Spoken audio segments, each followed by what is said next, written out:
ಹೋಗ್ತಾ ಇದ್ರು, ಈಗ ಅಲ್ಲಿ ಅಧ್ಯಕ್ಷ ಸಿ ನೀವು ದಯವಿಟ್ಟು ಕ್ಷಮಿಸಬೇಕು ಮೇಡಮ್, ನನಗೆ ಅವ್ರು ಯಾರನ್ನ ಪ್ರೆಸಿಡೆಂಟ್ ಆಗಲಿ that is not my interest, ಅದಕ್ಕೆ ನಮಗೆ ಸಂಬಂಧ ಇಲ್ಲ. ಆದರೆ ಒಬ್ಬ ಮಾಜಿ ಮುಖ್ಯಮಂತ್ರಿಗಳ ಸಿಗ್ನೇಚರ್ ಫೋರ್ಜರಿ ಆಗಿದೆ, ಭ್ರಷ್ಟಾಚಾರ ಆಗಿದೆ, ರಾಜ್ಯದ ಜನರಿಗೆ ಮೋಸ ಆಗಿದೆ ಅವರ ಅವಧಿನಲ್ಲಿ ಅಂತ ಅವ್ರ ಶಾಸಕರೇ ಹೇಳ್ತಾ ಇದ್ದಾರಲ್ಲ, ಅದು ಗಂಭೀರವಾದ ಆರೋಪ. ಕುರ್ಚಿ ಯಾರಿಗೆ ಸಿಗಲಿ, ಅಲ್ಲಿ ಎಲೆಕ್ಷನ್ ಮಾಡ್ತಾರ ಸೆಲೆಕ್ಷನ್ ಮಾಡ್ತಾರ ಅವ್ರಿಗೆ ಬಿಟ್ಟಿದ್ದು.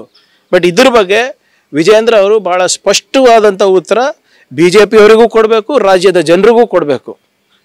You are being accused of extortion, money laundering and corruption and forgery.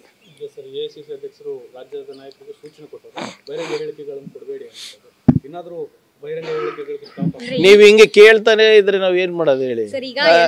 ನೀವು ಇಲ್ಲ ನೀವೇನ್ ಹೇಳ, ಈಗ ನೋಡಿ ಈಗ 3 ದಿನದಿಂದ ಸಾಹೇಬ್ರು ಖರ್ಗೆ ಸಾಹೇಬ್ರು ಹೇಳಿದ್ಮೇಲೆ ಸೈಲೆಂಟ್, ಎಲ್ಲರೂ ಸೈಲೆಂಟ್ ಅದೇ ನೀವು ಕೇಳ್ತಾ ಇದೀರಲ್ಲ. ಈಗ ನೀವು ಹಿಂಗೆ ಕೇಳಿದ್ಮೇಲೆ ನಾವು ಹೇಳಿದ್ರೆ ನೀವೇ ಮತ್ತೇನ್ ಆಗ್ತೀರಾ, ಇನ್ನ ನಿಲ್ತಾ ಇಲ್ಲ ನೋಡಪ್ಪ AICC ಅಧ್ಯಕ್ಷ ಮಗನೇ ಹಿಂಗ್ ಮಾತಾಡ್ದಂತ ಆಗ್ತೀರಾ? ಏನ್ ಹೇಳ್ಬೇಕು ಹೇಳಿ? ನೋಡಿ 300 ಅದು ಪ್ರಶ್ನೆ ಅಲ್ಲ, ನಮ್ಮಲ್ಲಿ ಯಾವುದೇ ಗೊಂದಲ ಇಲ್ಲ. ಮುಖ್ಯಮಂತ್ರಿಗಳು ಸಿದ್ದರಾಮಯ್ಯ ಅವರಿದ್ದಾರೆ, ಉಪಮುಖ್ಯಮಂತ್ರಿಗಳು DK ಶಿವಕುಮಾರ್ ಅವರಿದ್ದಾರೆ, PCC ಅಧ್ಯಕ್ಷರು DK ಶಿವಕುಮಾರ್ ಅವರಿದ್ದಾರೆ, ನಾನು ಗ್ರಾಮೀಣಾಭಿವೃದ್ಧಿ ಸಚಿವನಾಗಿದ್ದೇನೆ, ಪರಮೇಶ್ವರ್ ಸಾಹೇಬರು ಗೃಹ ಸಚಿವರಾಗಿದ್ದಾರೆ. ಎಲ್ಲರಿಗೂ ಅವ್ರವ್ರ ಜವಾಬ್ದಾರಿ ಪಕ್ಷ ಹಂಚಿದೆ, ಸರಿಯಾಗಿ ಕೆಲಸ ಮಾಡಬೇಕಂತ ಸೂಚನೆ ಬಂದಿದೆ. ಆ ಅಭಿವೃದ್ಧಿ ಕಡೆ ಗಮನ ಕೊಡೋದಷ್ಟೇ.